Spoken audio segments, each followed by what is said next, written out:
Tonight, gasoline prices soar in Saskatchewan.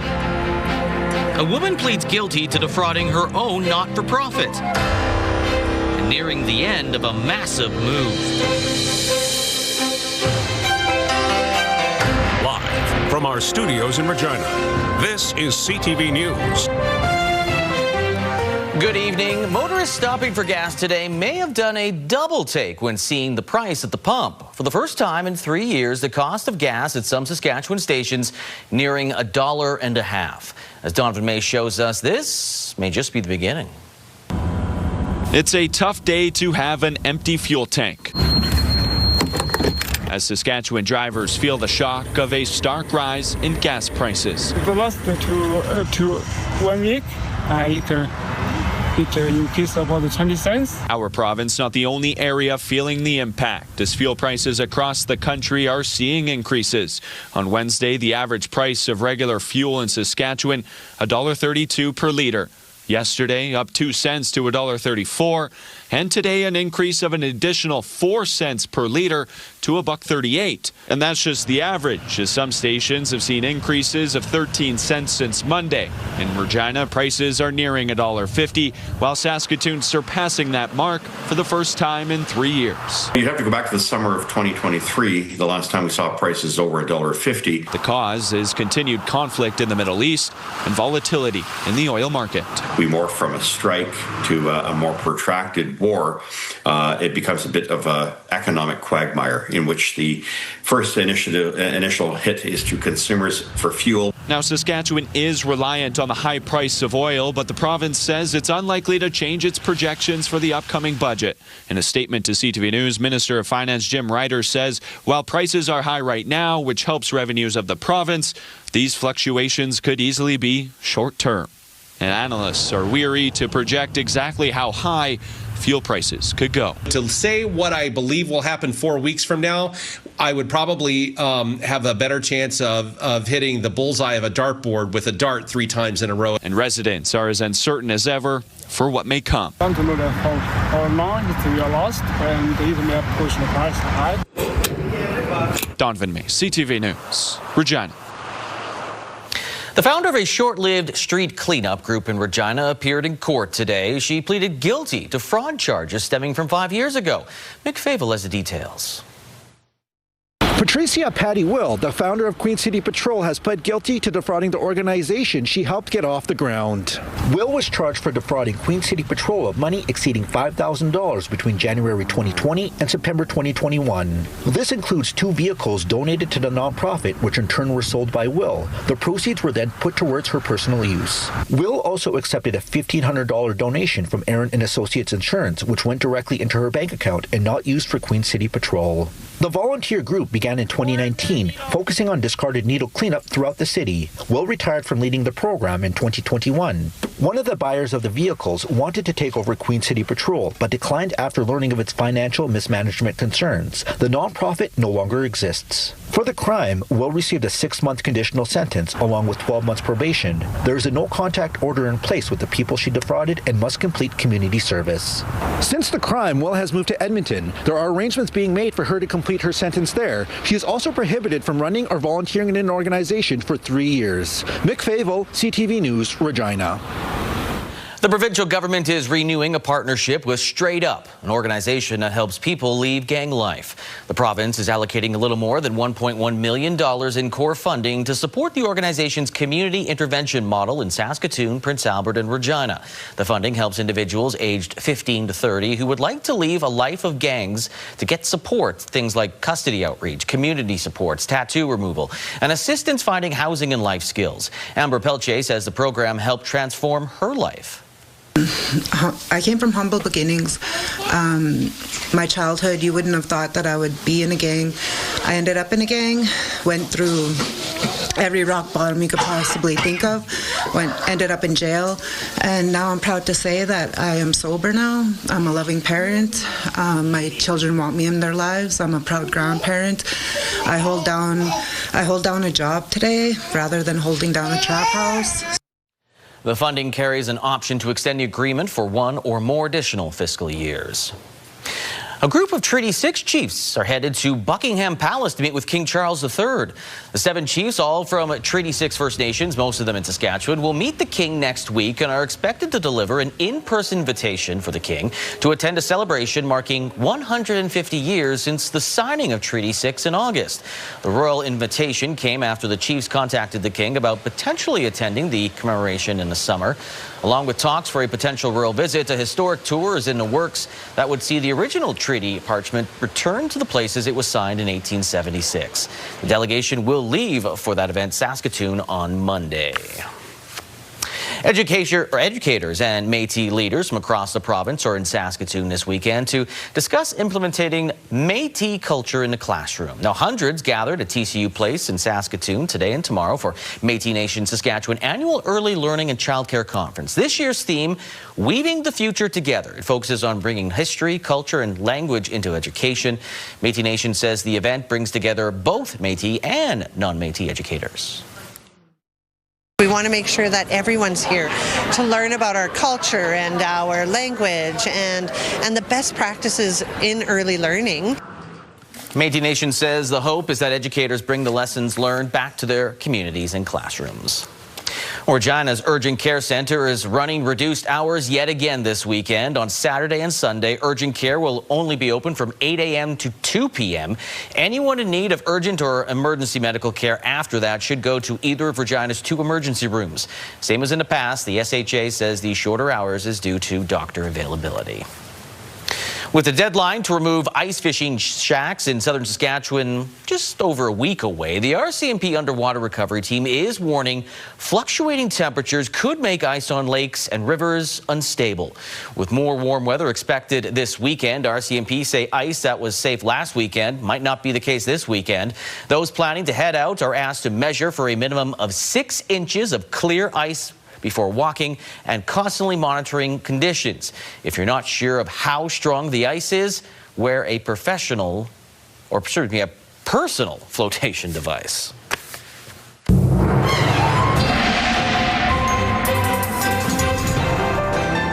Don't know if there's a professional flotation device, but we have a professional weather person with us. Well, Give us the details of what's going on today. Well, I can tell you this weekend, as you've already stated, we're going to see some really warm temperatures. So certainly make sure you're being safe out there on the ice. The Southwest expecting to get into double digits. Actually, many parts of the South. Today, we didn't get into the double digits or even above 0 in the Regina area, but other parts of the province did. We warmed up to about -1, -2. -3, you know what, -2.8, which is -3 roughly. And that is right in that average range. Not as warm as last year, but even that was just off by a degree. Heading into the weekend, like I said, we'll see some much warmer temperatures, but there is precipitation on the way as well. We've already started seeing it making its way through the Saskatoon area. We could expect to see a mix of rain, snow, freezing rain. It's a whole mix depending on where you are in the province. Current temperatures, though, still very nice. Above 0 for most of that southwest there. Regina's still sitting below 0. And the wind chill is playing a factor in some of those temperatures. But like I said, the warm-up's on the way, and I'll have details in your forecast. Lee? All right, thanks, Sabine. Semi-trucks and farm machinery can definitely slow down traffic, but nothing like what motorists might have seen this week on several Regina area highways. Jacob Carr has more on the well-documented journey of a massive log house from Lejourde to Strasbourg. If you were traveling along a Saskatchewan highway this week, you might have caught a glimpse of the now infamous log house on its way to its destination just west of Strasbourg. The home is owned by a couple who originally hail from Alberta. For them, seeing their domicile on wheels brings a sigh of relief in a process that they say took years to get moving. It's a lot of emotion in there too, lots of money, emotion, our family. We have 6 kids, we homeschool, and we're on the farm here. We don't have enough space. But yeah, what do? You just hang in and go through. The house began its journey Tuesday in Lejourde, making multiple pit stops on the way. Neufeld Building Movers was responsible for the task of moving the mammoth home along the Saskatchewan highways and has worked closely with the provincial highway hotline along the way. So just asking everyone to be patient with us and watch the highway hotlines. We give them our live locations so they can track us all day long to see where we're at. CTV News reached out to the highway hotline for comment, but were informed by the organization that the moving of the house and the resulting highway closures and detours had gone smoothly thus far. For Den Boer, the amount of eyeballs and coverage that her home's journey has garnered is a shock. No, because when we talked with the mover too, it was like, oh yeah, it will be a bigger house, but we can do it easily, so it's not really a big deal. So we never expected that it would have so much attention from the media and stuff. The operation did go through a slight hiccup on Thursday, as Den Boer said the move had to be halted due to snow. She says the house is currently parked for the weekend just outside Bullia and will arrive at its destination on Monday. Jacob Carr, CTV News, Regina. Well, fans of Kentucky Fried Chicken in Saskatchewan, most certainly aware Weyburn is the home of the last KFC buffet in Canada. David Presiak has a story of how far one man went just to dine on some fast food history.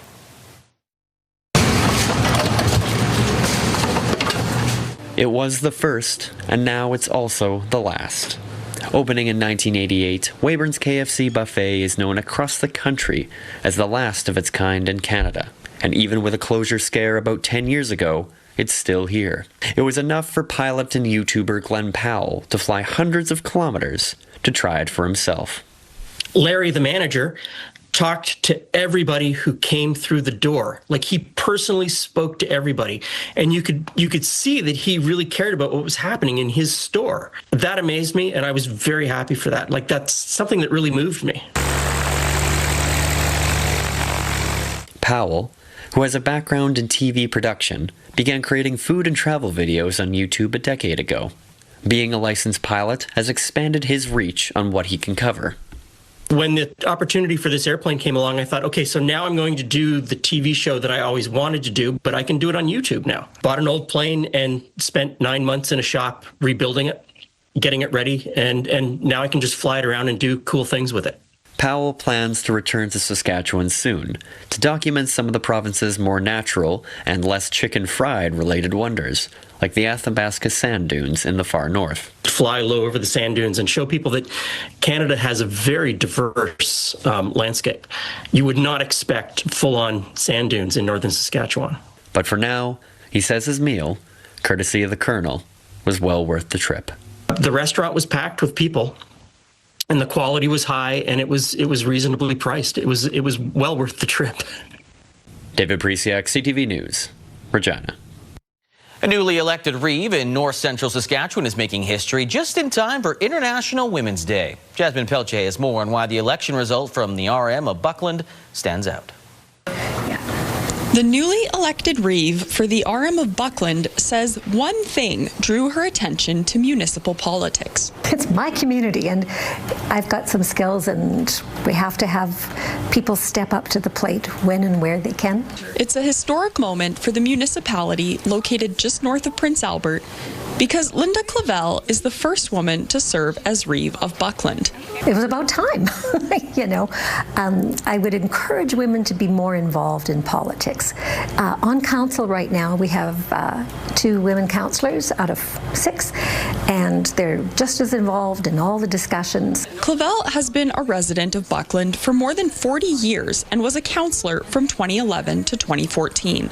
She says she campaigned for Reeve through Facebook and made it a priority to answer all the comments and messages she received. Clavel says she was encouraged to run for Reeve at the suggestion of community members. I was happily retired, and I had some people saying to me, Linda, we need your organization. We need some skills. We need some direction setting. We've got the technical stuff, but we need to know where we should take this RM. One of Clavel's goals is to build a strategic plan based on the needs vocalized by the RM's ratepayers, and she hopes to see community engagement. I want people to be in touch with their councillors, be in touch with the office, be in touch with me, and in this strategic plan development that I want to see, it's not going to happen without involvement. Clavel will be officially sworn in Monday. Jasmine Pelche, CTV News, Prince Albert.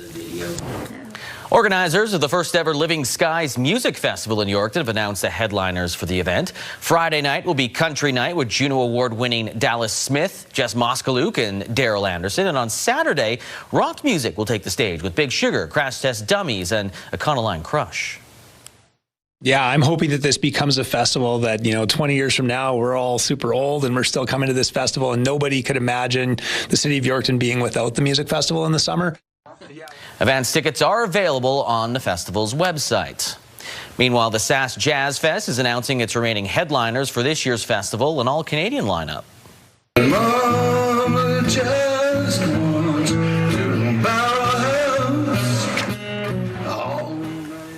Bruce Coburn, seen performing last summer in Ontario, is going to headline Victoria Park Friday, July 10th. The 13-time Juno Award winner is known for his hits Wondering Where the Lions Are and If a Tree Falls. Is anybody here? Juno-nominated Canadian musician and newly minted Saskatoon resident Royal Wood will take to the stage before Coburn at 7 o'clock that night. The Jazz Fest runs July 5th to 11th. Tickets for the Victoria Park performances are on sale. Still ahead, the latest on the conflict in the Middle East. And Canada partners with Japan to boost trade and other economic opportunities.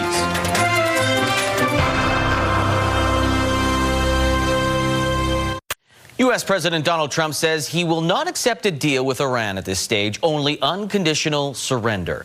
This comes as the U.S. and Israeli forces continue their bombardment for a 7th day as Iran targets countries around the region. Adrian Gabriel has the latest from Turkey. Friday's prayers at Tehran's Grand Mosque punctuate 7 days of war across the Middle East. Spilling into the streets, thousands of Islamic Republic regime supporters protest the killing of their supreme leader. One man holding up a sign that reads in Farsi, "Death to America." As air raid sirens sound in Tel Aviv, warning of an incoming Iranian missile strike, Israeli and U.S. forces have vowed to increase their ever-intensifying onslaught across Iran.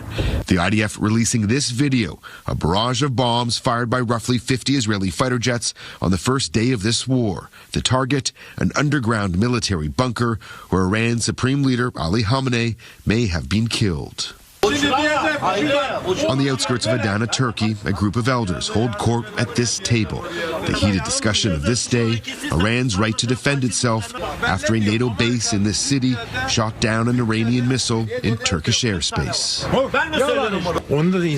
Hassan Berdogan questions, why are we spending money on war instead of helping people?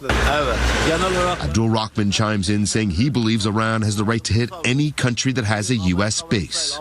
We're in southern Turkey, which borders both Syria and Iraq. Now, this neighborhood is called Anadolu. It's home to a community of refugees, many living in poverty. They know the toll of regional war all too well. We met 12-year-old Fouad, who wants to be a police officer. His 12-year-old friend Hassan wants to be a singer.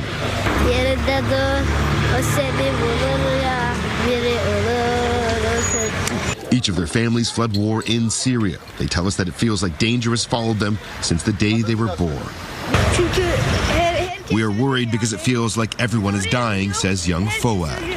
Do you have any hope to go back to Syria? The country is our country, says Hassan. When the war is over, we will return. Though when that will be possible is anyone's guess. Are you worried for future generations in this region? Yes, we are worried, says this elder. The war is feeding the rich. The powerful are having their way while people die. And tonight, multiple reports citing American officials who say Russia is now providing Iran with location intelligence to target U.S. assets in the Middle East. Adrian Gabriel, CTV News, Adana, Turkey. BC Premier David Eby says OpenAI CEO Sam Altman has agreed to apologize to the community of Tumbler Ridge. It came to light that the mass shooter's interactions with OpenAI's platform ChatGPT were flagged internally, but not brought to the attention of police before the shooting. After a virtual meeting with Altman, Eby said that OpenAI will work on the apology with the mayor of Tumbler Ridge, where 8 people were killed on February the 10th. Prime Minister Mark Carney and Alberta Premier Danielle Smith have reached an agreement in principle today to accelerate construction of major projects in Alberta. A release from the Prime Minister's office says this agreement will create a simpler and faster process to deliver major projects while reinforcing strong environmental protections and ensuring the rights of Indigenous communities are respected.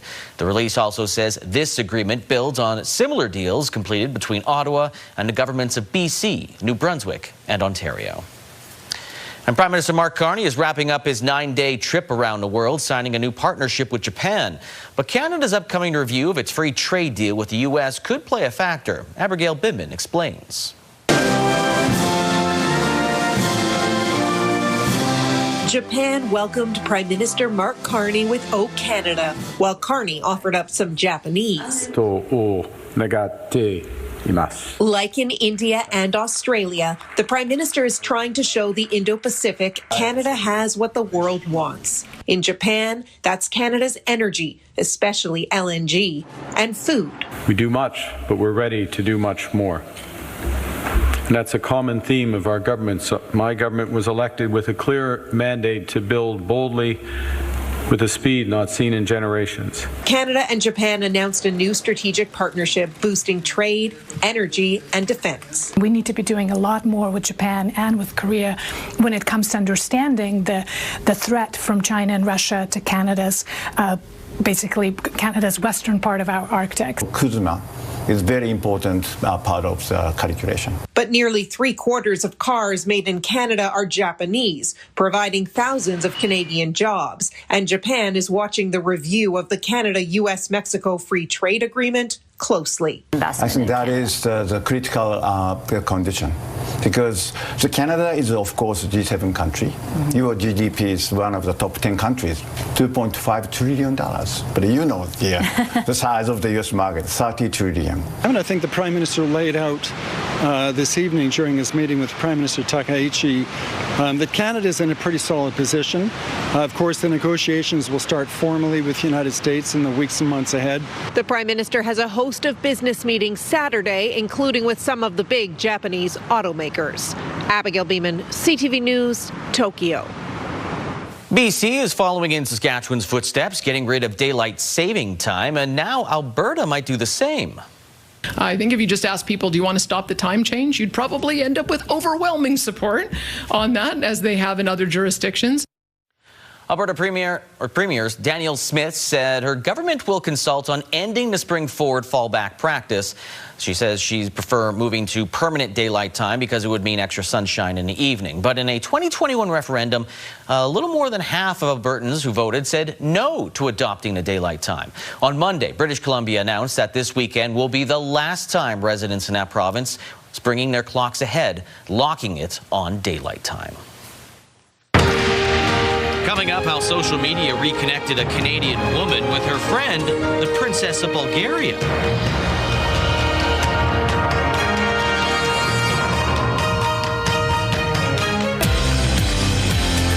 Celebrating our outstanding citizens. Monday on Your Morning, we are reintroducing you to the CTV Saskatoon Citizen of the Year. And Tuesday, we'll talk to Regina's. Stay tuned for that.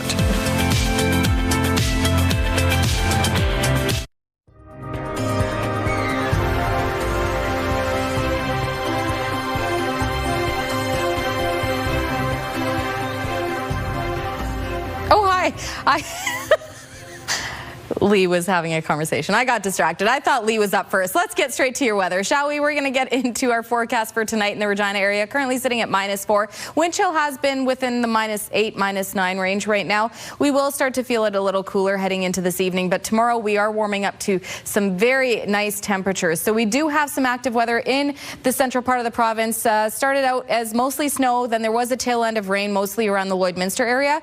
We do have a mix of freezing rain there as well. This system is expected to clear out, but as that clears out, we do have more on the way, mostly in the form of snow and mostly staying in northern Saskatchewan for the most part. And again, it's staying within mostly in the snow category for precipitation. But as that system starts to make its way through Saturday morning, we will see tail ends of that also bringing rain through parts of the parkland. And then heading into the evening, another band of snow coming through, mostly staying in the north, but you can see a little pocket of that rain in southern Saskatchewan, just around the Assiniboia area. And then into Sunday is when we start to see more of that precipitation coming more into central and southern Saskatchewan. So again, you can see primarily rain in Lloydminster, Saskatoon. Wynyard seeing more snow, but there is also that pink outlining the green, which is the sign that we could see some freezing rain in the mix there as well. As that system clears through, then we will see a pocket of snow coming through parts of southwest Saskatchewan. So part of that system that's bringing the rain will also a good chance of us here in the Regina area and southeast see some of that rain coming through, but then right behind it is that pocket of snow that'll come through parts of Maple Creek, Swift Current as well. So in terms of what we can expect for snowfall totals, because there still is some more of that snow coming, you can see just as we're taking a look at the accumulation, it's following what that map was showing us with this system. So most of it on Saturday, most staying in this north, and then by Sunday we see that snow coming into southern Saskatchewan. So you can see up to 6 centimeters by Monday, late afternoon for Maple Creek, up to 2 for Kindersley, Swift Current, 1 for North Battleford, Saskatoon,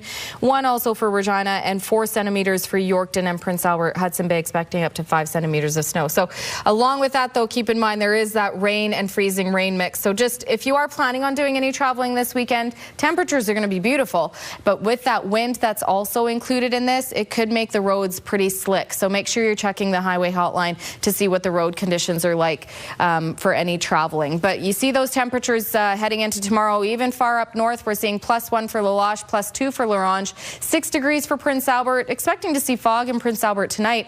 Tomorrow for Lloydminster, 7 degrees, a mix of sun and cloud, 7 and a mix of sun and cloud for North Battleford, and Saskatoon and Yorkton warming up to 5 degrees. Saskatoon could see some slight flurries tonight, dropping to -7. But for the southwest, that's where we're going to start to see those double digits. 14 degrees expected for Maple Creek tomorrow, 12 for Swift Current, 9 for Moose Jaw, 8 for Weyburn, Estevan, 11 for Assiniboia and for Regina. Tonight, -7, winds up to 30.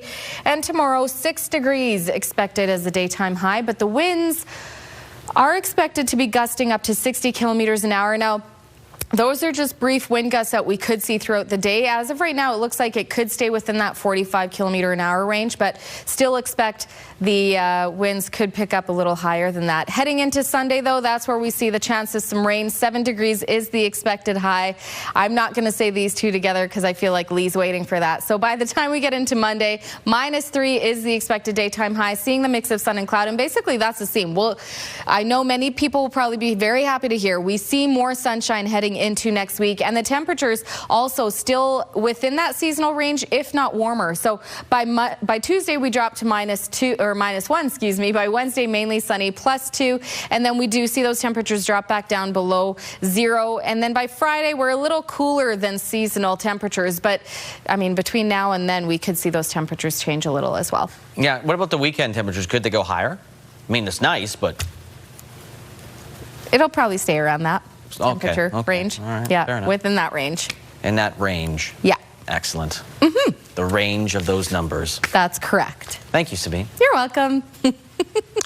A TikToker reconnected her grandmother with a long-lost friend, but it's not just any friend.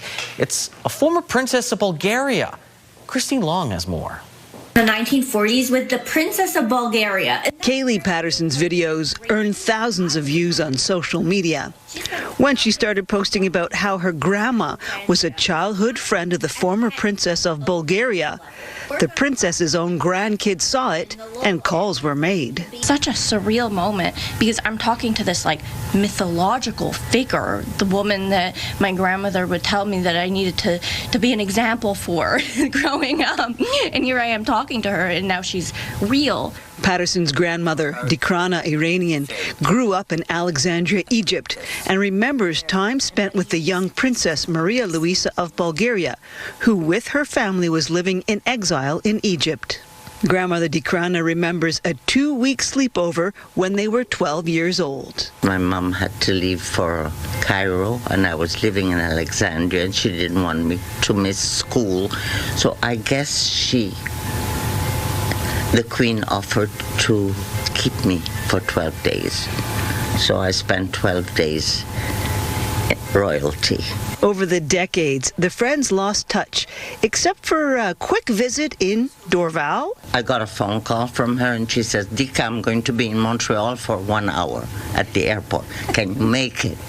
I said, sure, I'll make it. Patterson's mom, Christine Sad, remembers that day too. I knew we had blue blood. I mean, but the connection, to Bulgaria, no, I had no clue. But when she told me she was going to the airport to meet the princess, and I remember asking her that.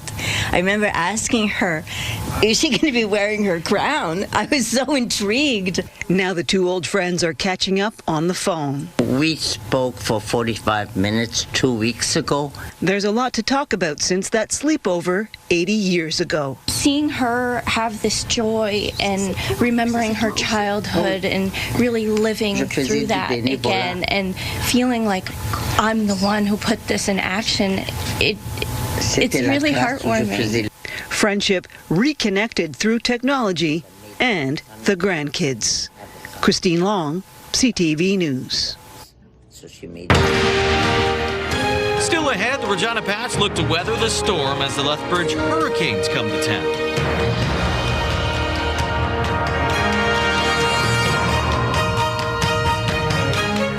WHL, the Regina Pats look to get back on a winning track tonight as they host the Lethbridge Hurricanes.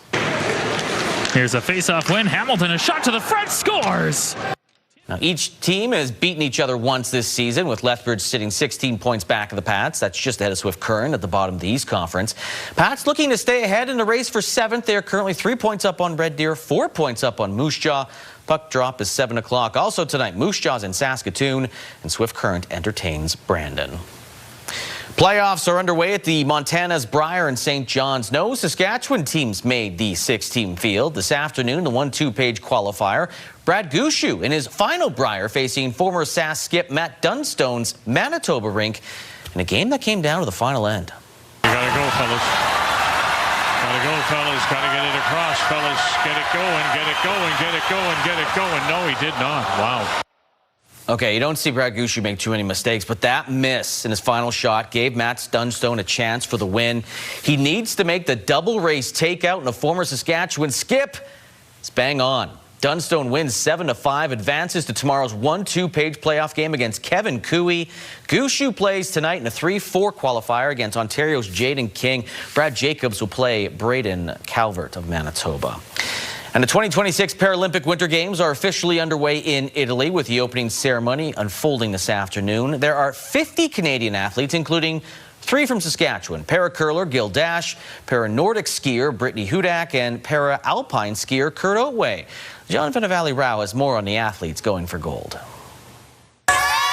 After a torch relay that saw the Paralympic flame carried across Italy, it finally made its way to the opening ceremony, where athletes from 50 countries gathered inside the iconic Verona Arena for a display celebrating the start of the 14th Paralympic Games. That'll see 50 Canadians compete, including Tyler Turner, who lost both legs below the knee because of a skydiving accident. He'll take part in para-snowboarding after winning Canada's first gold in the sport 4 years ago. I can't wait. I mean, I've been ready for this for so long. It's a long wait for this one moment to go put everything on the line, and I cannot wait for that moment to come. Greatness doesn't start in the spotlight. It starts on local trails after school. As shown in this promotional video, the athletes have been training hard to compete in all sorts of events, including wheelchair curling and para-skiing.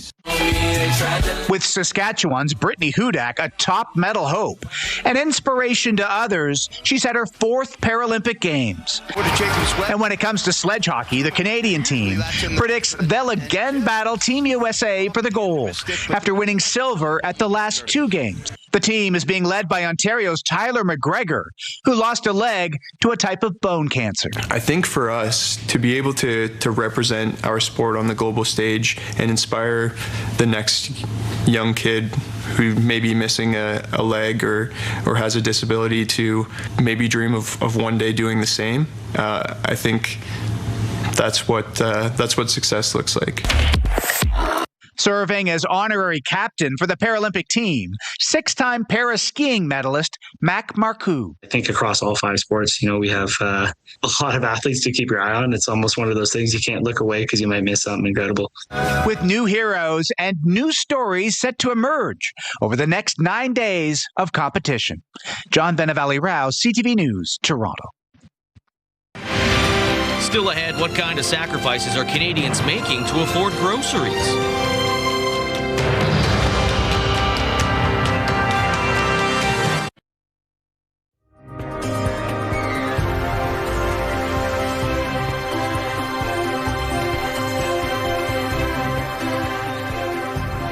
All right, welcome back. We're going to take a look at your rural forecast tomorrow. And as we saw on our map earlier, we did see that band of precipitation coming through parts of northern central Saskatchewan. So we do see where that snow, and it's actually mixed precipitation here as well. So Spiritwood, Melfort, Hudson Bay, all expecting to see a mix of rain and snow. Temperatures, though, not bad. Melfort and Hudson Bay, 4 degrees. 6 for Spiritwood. 6 and a mix of sun and cloud for Meadow Lake. 7 for Lloydminster. Kindersley, plus 10. Oh, he caught on. Okay, Watrous, 5 degrees.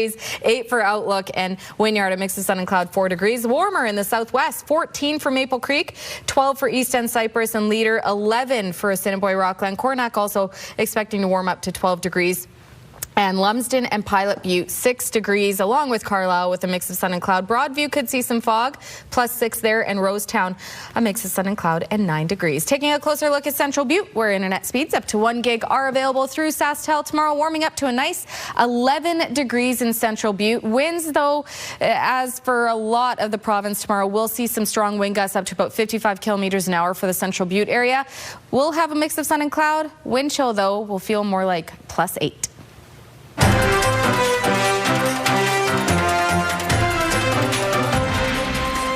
A new survey is outlining how the rising cost of groceries is impacting Canadians. Many people say they are purchasing cheaper, less healthy food and buying on credit just to put something on the table. Kimberly Fowler reports.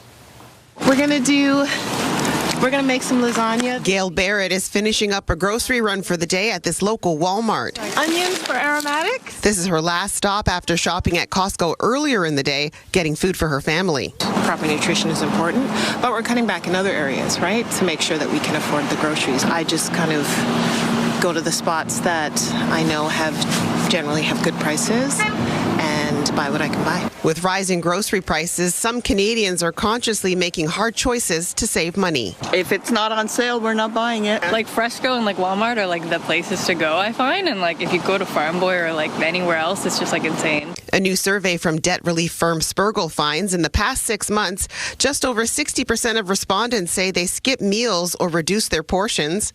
More than half say they use credit cards, loans, or lines of credit to pay for groceries. And about 40% say they delayed paying a bill to buy groceries. The survey also finds many are purchasing less meats or proteins and cutting back on fruits and vegetables. The price of a container of strawberries is like $14 now compared to what it used to be. Even buying baby food, baby formula, I mean, it's tripled the price over the past few years. Experts say the affordability crisis is leading to more Canadians going into debt and relying on credit to make everyday purchases. I can't afford to pay the credit cards because the credit card interest rates are so high. We see a lot of times we go over the budget with them. It's sad to see that their food budget is limited, and we know they're not living on that. Toman says, look at your budget, and if you're struggling financially, don't be afraid to ask for help. I always suggest they reach out to their community, if their churches, the community resources, the food bank, if they can. Also buy in bulk. Watch for the sales, clip your coupons because that does help. I know it's a lot of work, but it's doable. Kimberly Fowler, CTV News. All right, so let's go to the farm market boards. Canola street price up $1.30 to $670, 33 cents per ton. While the futures price, man, keeps jumping up. It was $10 yesterday. It's up $11.40 today to $730.80 per ton. That's good news for farmers. Amateur wheat, $278.59 per ton. Red spring wheat dropped by $1.39 to $272.65 per ton. Feed barley, crude down, I'll say the same, $232, 1 cent per ton. And flax is $650, 54 cents per ton. Those prices courtesy of Bunge. Markets both went down. The TSX down 526 points. The Dow Jones by 453 points. The Canadian dollar, it went up almost half a cent to 73.62 cents U.S. Commodity front, gold up huge, up $89.44 today. West Texas Intermediate crude up $9.77. It's at $9 a barrel right now. And Western Canadian Select crude went up $5.01. It is up to $65 a barrel. And how has that affected gas? We told you that it did not jump up today, but it has gone up in most places in Regina. $1.44.9 cents per liter, but we did see in a story there that a bunch of places that are $1.49.9 cents per liter, so it is getting up there.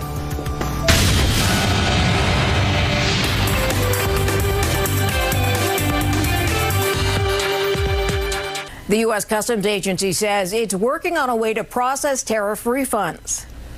The U.S. Supreme Court deemed last month that the U.S. president did not have the authority to impose tariffs in most circumstances. Washington collected $166 billion in tariffs from around 330,000 importers. It wasn't made clear refunds would be issued, but the Customs Agency says it should be able to start refunds in 45 days. Payrolls in the U.S. fell by 92,000 last month, well above the estimate of 50,000 job losses. It is the third time in 5 months that jobs were lost. The unemployment rate moved higher to 4.4%.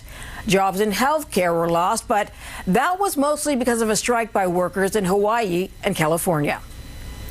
The North American market sank today on those job numbers and the conflict in the Middle East, but oil spiked after a warning from Qatar that Gulf oil exporters will be forced to shut down in days. Those are your business headlines. I'm Marella Fernandez.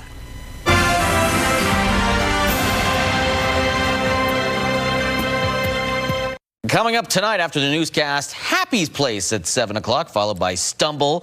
Then Battle of the Generations at 8 o'clock when they can see who can wear the professional flotation device better. Boston Blue at 9, and then we got the Big Bang Theory at 10 o'clock. All right, big weekend for fans of Harry Styles, topped by the release of the singer's new album, Overnight.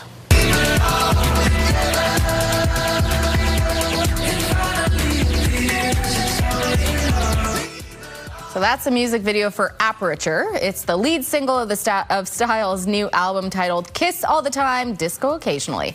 The former One Direction star will take the new tracks on a limited tour that unfortunately does not include Canada. But fans will be able to get the next best thing. Styles will be performing in Manchester tonight, and that show will be streaming on Netflix starting on Sunday. Ooh. It's the way of the future now, streaming the concert. Yeah, I know some people are trying to get the New York one. Because he's being New York, but be a hot commodity. Yeah. Well, this also could be a hot commodity. Mattel is paying tribute to female pioneers ahead of International Women's Day. So this is the Barbie team. Includes race car driver Regina Pats, soccer star Chloe Kelly. I think she's coming up here. Yeah. Yeah, she's, of course, the English soccer star. Did well on penalty kicks. Pop star Helene Fisher. I'm going to have to pause, wait for them to come up. Astronaut Kelly Girardi. Pause. There she is. And tennis legend Serena Williams, who will be coming up. The dolls honor women who broke down barriers in their industries. Mattel says Barbie has shown that access to accomplished female role models can expand what girls imagine for themselves. There you go. There you go. Interesting. Add to the collection. You know what we need? We need a Sabine Barbie. No, we don't. Doesn't have to be like a weather presenter, just Sabine. Nah.